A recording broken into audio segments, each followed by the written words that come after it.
एक गांव था, नाम था सुंदरबन। इस गांव में रहते थे 3 अच्छे दोस्त, राय स्टार, ज्ञान भाई और अमित भाई। राय स्टार का एक खूबसूरत फूलों का बाग था। वो बहुत प्यार से उन फूलों की देखभाल करता था। ज्ञान भाई छोटी सी चाय की दुकान चलाते थे और अमित भाई पास ही की हीरों की खदान में मजदूरी करते थे। तीनों को रहस्यमयी चीजों में गहरी दिलचस्पी थी। कभी किसी गुफा की खोज करते तो कभी किसी रहस्यमयी गुड़िया का राज सुलझाते। एक शाम की बात, तीनों दोस्त एक पेड़ के नीचे बैठकर बातें कर रहे थे। ज्ञान भाई बोला, तुम लोगों को पता है, दूर उस रहस्यमयी जंगल में एक सफेद पेड़ है जो दिन में और रात में भी चमकता है। लोग कहते हैं वो पेड़ श्रापित है, कोई वहाँ जाता नहीं। अमित भाई बोला, क्यों ना हम उस पेड़ का राज जाने। राय स्टार बोला, पर उसे गांव तक कौन लाएगा, अगर वो श्रापित हुआ तो। ज्ञान भाई ने साफ मना कर दिया, नहीं, मैं उस जंगल में नहीं जाऊंगा। अमित भाई भी डर गया, मेरे 2 छोटे छोटे बच्चे हैं, मैं जान खतरे में नहीं डाल सकता। राय स्टार बोला, ठीक है, मैं अकेले जाऊंगा। अगली शाम राय स्टार कुल्हाड़ी लेकर निकल पड़ा उस रहस्यमयी जंगल की ओर। रास्ता सुनसान था, ठंडी हवाएं चल रही थीं। जंगल के किनारे उसने बाइक रोकी और आगे बढ़ा। उसे दिखा एक जंग लगा गेट जिस पर लिखा था जंगल बंद है। राय स्टार ने कुल्हाड़ी से उसे तोड़ा और अंदर चला गया। कुछ दूर जाकर उसे दिखा वो चमकता हुआ सफेद पेड़। जैसे ही पास गया एक आवाज आई, ये जंगल इंसानों के लिए नहीं है। राय स्टार ने परवाह नहीं की और पेड़ को काटना शुरू कर दिया। कटते कटते सुबह हो गई और उसने लकड़ियों का एक बड़ा बंडल तैयार कर लिया। वो बंडल बाइक पर रखकर गांव ले आया। गांव के बीचों बीच उसने लकड़ियों का बंडल रखा और ज्ञान भाई और अमित भाई को बुलाया। राय स्टार बोला, देखो, मैं ले आया वो पेड़। फिर रात होते ही उसने चारों तरफ दिए जलाए और एक मंत्र पढ़ना शुरू किया। तभी बंडल से अजीब सी आवाजें आने लगी, टुंग टुंग टुंग। तीनों के चेहरे पीले पड़ गए। डर के मारे सब अपने अपने घर चले गए। आधी रात को वो बंडल हिलने लगा और धीरे धीरे वो एक पेड़ में बदल गया। अगली सुबह गांव में हंगामा मच गया।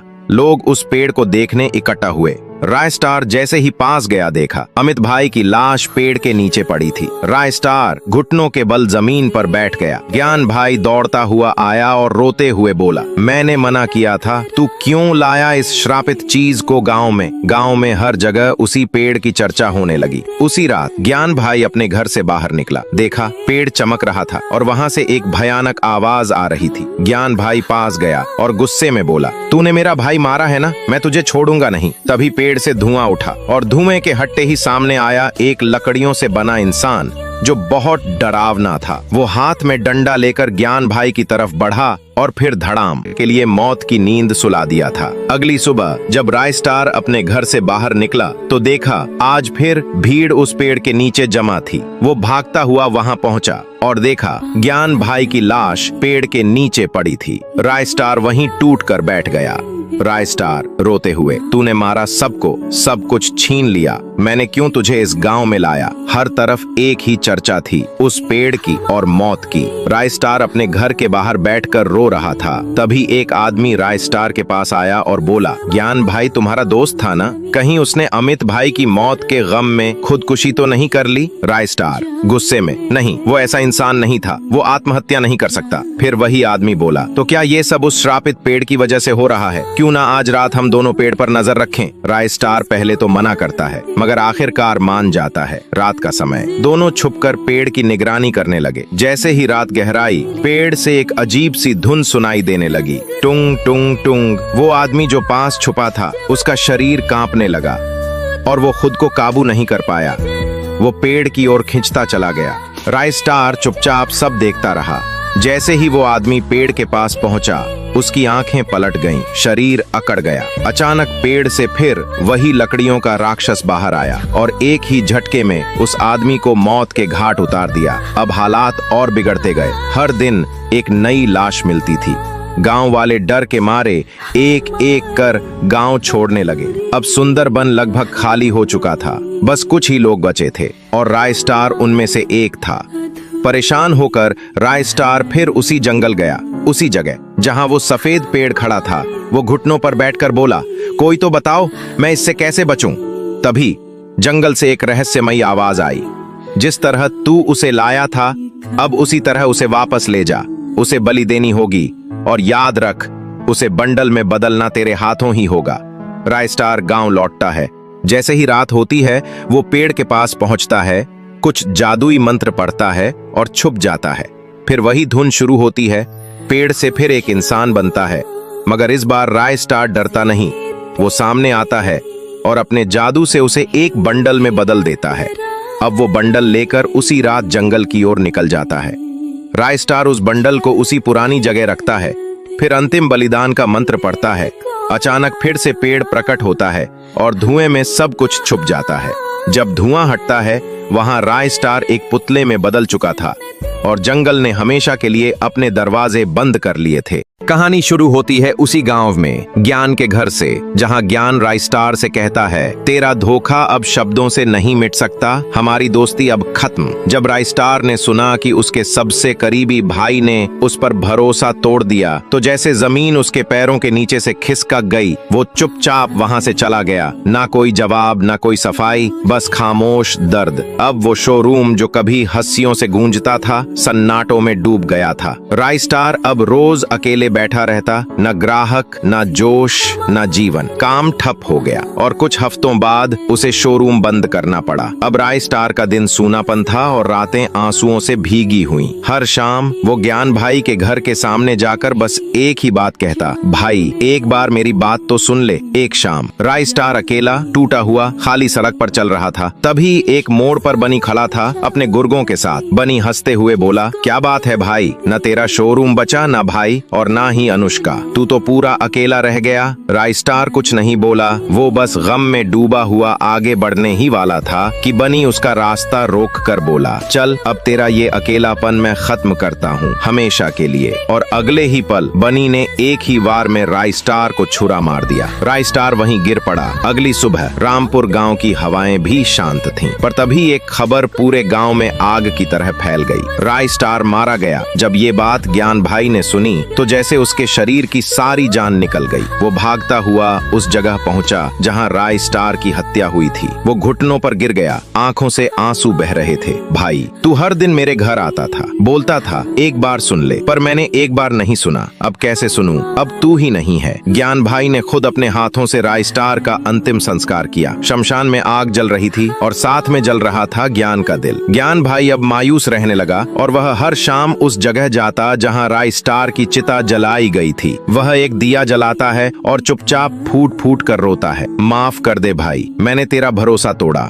फिर उठकर आग की तरफ देखता है और गुस्से में कहता है, पर अब मत भूलना, मैं तेरा बदला जरूर लूंगा। अगली सुबह ज्ञान भाई अपने पुराने बंद पड़े शोरूम को फिर से खोलता है। काम पर लग जाता है, पर मन भारी है। तभी एक आदमी आता है, ज्ञान भाई आपको पता है ना, रायस्टार बेकसूर था, वो चोरी बनी ने करवाई। ये सुनते ही ज्ञान भाई गुस्से से लाल पीला हो जाता है। वो अपनी बाइक पर निकलता है, सीधा उस इलाके की तरफ जहां बनी छिपा हुआ था। वहां पहुंचते ही वो एक बनी के आदमी से भिड़ता है, बता बनी कहाँ है? आदमी हंसकर बोलता है, तुझे जानना जरूरी है क्या? वो गुस्से में दौड़ कर जाता है और बनी के आदमी का सिर काट देता है। अब ज्ञान को एक प्लान आता है। वो बनी के आदमी के कपड़े पहनता है, आवाज बदलता है और बनी को फोन करता है, बॉस रामपुर में फिर से बहुत सारा माल मिला है, आओ जल्दी। क्या बनी आएगा? क्या ज्ञान भाई रायस्टार का बदला ले पाएगा? अगला पार्ट देखने के लिए कमेंट करें। कहानी शुरू होती है एक गांव से, नाम था तमसपुर। इस गांव के पीछे एक 100 साल पुराना मंदिर था जो अब कई सालों से बंद पड़ा था। गांव वालों का कहना था हर रात उस मंदिर से एक रहस्यमयी गाना बजता है। वो गाना जैसे हवा में तैरता हुआ पूरे गांव में गूंजता है और जो भी उसे ध्यान से सुनता वो जैसे किसी जादुई शक्ति के वश में आ जाता और फिर अगली सुबह उसकी लाश मंदिर के बाहर पाई जाती। इसी गाँव से कुछ दूरी पर एक मिट्टी का छोटा सा घर था जहाँ रहते थे दो भाई, ज्ञान भाई और रायस्टार। एक शाम रायस्टार धीरे से बोला, भाई तूने सुना है बगल के गांव तमसपुर में हर रात कुछ अजीब होता है? ज्ञान भाई चौंक गया, उसकी आंखों में एक जिज्ञासा की चमक आ गई। क्या होता है वहाँ? ज्ञान भाई ने पूछा। रायस्टार फुसफुसाया, लोग कहते हैं वहाँ एक बंद पड़ा मंदिर है जो हर रात गाना बजाता है, जो भी उसे सुनता है जिंदा नहीं बचता। ज्ञान भाई का चेहरा गंभीर हो गया। वो बोला, तो आज रात चलें उस गाँव, खुद देखेंगे क्या सच है और क्या अफवाह। रायस्टार थोड़ी देर सोचता रहा, फिर बोला, ठीक है चलो। रात का समय था, हवा हवा में सन्नाटा और पेड़ों की सरसराहट। दोनों भाई अपने गांव परछाईपुर से पैदल ही तमसपुर की ओर चल पड़े। जैसे ही गांव की सीमा में पहुंचे, एक अजीब सा सूनापन महसूस हुआ, जैसे पूरे गांव की रूह कहीं छिप गई हो। रायस्टार बोला, क्या हमें यहाँ रुकने के लिए कोई घर मिलेगा? ज्ञान भाई ने कहा, हाँ भाई, कोई ना कोई तो होगा, लेकिन पहले मंदिर देखना है। चलते चलते दोनों एक घर के सामने रुकते हैं। रायस्टार बोला, ज्ञान, ये घर कैसा है? ज्ञान, ठीक है भाई। रायस्टार ने दरवाजे पर दस्तक दी। थोड़ी देर बाद एक सुनहरी आंखों वाला बूढ़ा आदमी बाहर आया। रायस्टार बोला, हम एक रात के लिए आपका घर रेंट पर लेना चाहते हैं। वो आदमी कुछ नहीं बोला, बस गर्दन हिलाई और अंदर चला गया। दोनों भाई भी उसके पीछे अंदर चले गए। रात हो चुकी थी, चांद बादलों के पीछे छिप चुका था। अचानक वही रहस्यमयी गाना पूरे गांव में गूंजने लगा। दोनों भाई बाहर आकर खड़े हो गए। हवा में डर था, पर गाने में कोई मनोहर खींच। रायस्टार बोला, भाई बाहर कोई नहीं है, चलो अंदर चलते हैं। रायस्टार अंदर चला गया, लेकिन ज्ञान भाई वो उस गाने को ध्यान से सुनने लगा। धीरे धीरे उसके चेहरे पर एक अजीब सी शांति छा गई। उसके कदम अपने आप मंदिर की तरफ बढ़ने लगे। रायस्टार ने पीछे से आवाज दी, ज्ञान, इतनी रात को कहाँ जा रहा है रे? रुक जा जरा। रायस्टार उसका पीछा करता है। कुछ देर में दोनों मंदिर के सामने होते हैं। रायस्टार जोर से चिल्लाता है, ज्ञान रुक। ज्ञान रुकता है, पीछे मुड़ता है। रायस्टार पास आता है और उसे जोर से एक थप्पड़ मारता है। कोई बात है तो बता, पर ऐसा मत कर, मुझे बहुत डर लग रहा है भाई। ज्ञान कुछ नहीं बोलता, बस मंदिर की ओर देखता है और धीरे से गेट खोल देता है। गेट खुलते ही गाने की आवाज और तेज हो जाती है। अब उसमें कुछ डरावनी औरतों की रोने की आवाजें भी मिल जाती हैं। दोनों भाई डर के मारे वहां से भाग जाते हैं। अगले कुछ दिनों तक ज्ञान भाई हमेशा खोया खोया सा रहने लगा। कभी पेड़ की जड़ों को घूरता तो कभी खुद से बात करता। और फिर एक रात जब दोनों सो रहे थे, फिर वही गाना बजा। क्या ज्ञान भाई फिर से वहां चले गया? क्या रायस्टार ज्ञान भाई को बचा पाएगा? या खुद भी उस मंदिर की बेहद चढ़ जाएगा? पार्ट 2 के लिए कमेंट करें।